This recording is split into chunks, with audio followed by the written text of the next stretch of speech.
Hello दोस्तों, राधे राधे, राम राम। तो शादी के मज़े लेते लेते हो गई मेरी तबीयत ख़राब। तो हमने शादी में प्रवेश के पश्चात खाना पीना खा करके जैसे ही हमारे पिताजी आए उसके बाद हमने साज श्रृंगार किया। तो सभी देवियों के साथ साज श्रृंगार में प्रस्तुत होकर के हमने अपना बहुत बड़ा मान बढ़ाया और सभी सहेलियों के साथ एक बेट लगाई जो कि अपने साज श्रृंगार की थी कि कौन कैसे मेकअप करता है। तो हमने हमारा मेकअप स्वयं किया था और सभी ने अपना अपना मेकअप स्वयं किया था जी। उसके बाद क्या है, सभी रिश्तेदारों का दिल जीतते हैं क्योंकि हमारी आदत है, हमारे स्वभाव में ये कूट कूट कर भरा हुआ है कि किसी भी शादी में जाओ तो किसी भी काम के लिए मना मत करो और सबका दिल जीतो। क्योंकि दिल जीतने के पश्चात क्या होता है, हमारी बड़ाइयाँ होती है जो कि हमें बहुत पसंद है।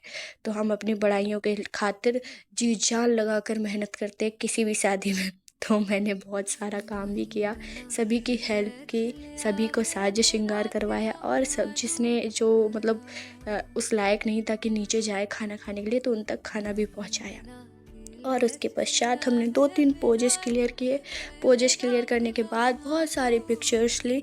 पिक्चर के साथ थोड़ा प्रपोजल, हमारी सहेलियों ने एक दूसरे को प्रपोज़ किया, मतलब मेरी सिस्टर और अलसिफ़ा जी है, महक महक अलसिफ़ा जी मेरी बहुत अच्छी सहेली है, उनके साथ भी हमारी अंशिका को प्रपोजल दिया, सबको प्रपोजल दिया। तो 2-3 क्लिप तो मैं ले ही नहीं पाई क्योंकि मेरा फ़ोन स्विच ऑफ हुआ था।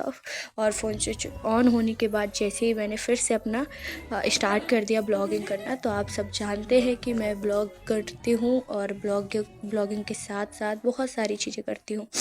तो मैं तो बोलते बोलते ये भूल ही गई बताना कि मेरी तबीयत भी ख़राब हो चुकी है, गला भी ख़राब हो चुका है क्योंकि शादी के मज़े थोड़ी ज़्यादा हो गए। और मैं तो शादी में रसगुल्ले खाती नहीं हूँ, लेकिन मैंने इस शादी में 2 रसगुल्ले खाए क्योंकि आपको पता है कि इस शादी में कॉफ़ी नहीं थी और मेरा बिना कॉफ़ी के सड़ता नहीं है।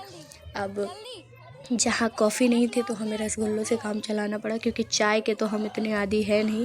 बाकी हमारी अलसफ़ा जी ने बहुत चाय पी क्योंकि उनको वो तो चाय की चुस्कियाँ लेते लेते पूरी शादी की एडिटिंग करती है और शादी के साथ मज़े लेते लेते सुबह 5 बजे अलसफ़ा जी को भेज देते हैं हम उनके घर।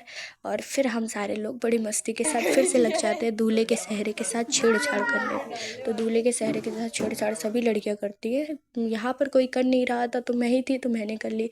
और फिर बहुत सारे दुल्हन के साथ पोजेस क्लियर करने के बाद में फ़ोटोज़ क्लियर करने के बाद भाई के साथ फ़ोटोज़ ली। और बाद में हम विदाई के भी मज़े लेते हैं क्योंकि भाई हमें रोना तो आता नहीं है क्योंकि हमारी अभी तक शादी नहीं हुई। तो मैंने सबको बताया कि जब मेरी शादी होएगी ना तो मैं बाय बाय करते हुए जाऊंगी। और सभी लोग मुझे शादी में बहुत अच्छे लगे, खासकर मुझे सभी ही अच्छे लगे, सभी का नेचर भी बहुत अच्छा लगा। मुझे तो नहीं लगा कि कोई भी रिश्तेदार बुराई करता है, एंड करता भी है तो क्या, वो अपने लिए करता है। तो आप सब हमारे साथ ऐसे ही बने रहिए। राधे राधे, हरे कृष्णा। लाइक करिए, सब्सक्राइब करिए और हमारी वीडियोज़ के मज़े लीजिए। हरे कृष्णा।